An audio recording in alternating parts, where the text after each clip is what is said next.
Hello, my name is Charles Harb. I'm CEO, President, and founder of RingIR. We're here in Albuquerque. We actually have a space in the West Building on Broadway and Lomas. And we make gas spectrometers. They measure molecules in the atmosphere, and they can allow you to see these molecules in real time. So we're a small group at the moment. There's 10 of us in the company. And we have been also, just like everybody else in New Mexico, try to work out how to deal with the shutdown and the slowness of this period of time. And so we have most of our engineers working remotely with only a small time that they get to go into the labs to do the work. And that has its own challenges. What insights and advice do you have for businesses at this time? I think most businesses at this time are probably going through very similar things to what we're going through, which is a general slowdown and working out how to be patient during this period of time. So we are we have engineers on our staff, and so as a result, we have computer people, we have optics people, and so forth. So the problem is some of them do have to touch equipment. And the ones who have to touch the equipment are probably the ones who are finding it the most difficult. The rest of them, the admin team, the computer software people, really can work from wherever they want to be, and so they can work remotely, but they are struggling in other ways, and social issues and so forth. So the advice I sort of have to give is work out what your staff needs and how you can get them the things that they need.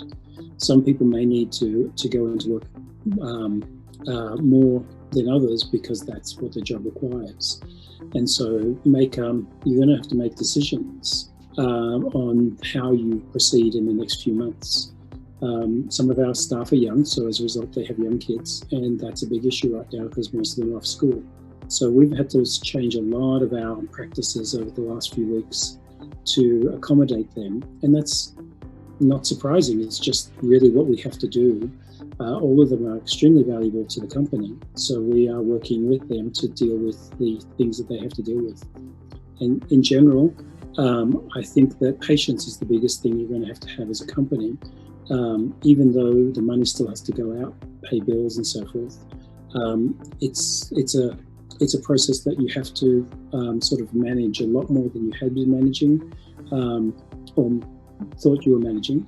And it may be that the whole work structure after this pandemic changes. So that's basically the coping mechanism that we've adopted. What tips or strategies are important for businesses to implement? One big tip is make sure that you do have some sort of regular communication process. We talk to each other at least once every couple of days, and we have to make sure that we spend a bit of that time just talking about how you're doing, what's going on, what have you been doing in the last few days. You don't get the same type of social interactions when you see them every day because you would actually have that conversation over the day.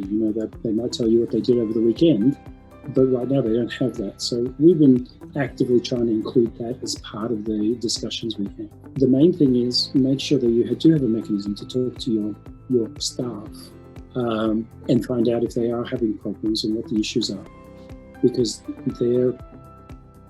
you can lose contact with them very quickly, and they can be feeling something that you don't know about because you don't have the opportunity to see them face to face. What resources can businesses look to for support? Resources, there's a number of resources. There's financial resources, obviously, so I encourage everyone to look at the PPP loan if they can get that, as well as look into local government and so forth to talk to them about any financial issues. It might be difficult to find like private investment at this time and various other types of things, but there are lines of credit you can ask for, and you can talk to the various community banks on that. So there's a financial side, but there's also a human resources side, and I think part of that is talking to groups such as Arrowhead, West, Economic Development, all of them are thinking about this situation and have resources that they can lead you to. There's a lot of unemployment at the moment, so you should realize that every job that's kept is a very important one. The timing is very difficult for people within the workforce. So they're probably feeling very stressed about things. So there are resources out there to look at, but don't think that you're in this alone. There is a lot of people who are looking for and wanting to help the unemployed at the moment and the companies to keep their staff. Takeaway message for us is that this is a difficult time, but it's actually an opportunity time as well. There's a lot of pivoting that may have to happen for small businesses to meet the needs of this new normal, for want of a better way of phrasing it. I think that the main issue is for you to be looking at what your company is doing, but also to put it into perspective of what it may have to change to in order to make the transition work the best for your people within the next few months. There's no clear timeline that we've been given, and I can't see this really being different for the rest of the year. So that means that the takeaway is be flexible, work out how to work with your staff, and maybe you need to pivot slightly in order to keep the money rolling in and the staff active. Thank you again for your time. I hope that some of this may have been of interest to you. And if you do feel like you need to reach out, Kristen has my details, and I'm happy to talk if you want further information. This video was brought to you by the New Mexico Economic Development Department, Office of Science and Technology. Discover more resources to support your business at arrowheadcenter.nmsu.edu.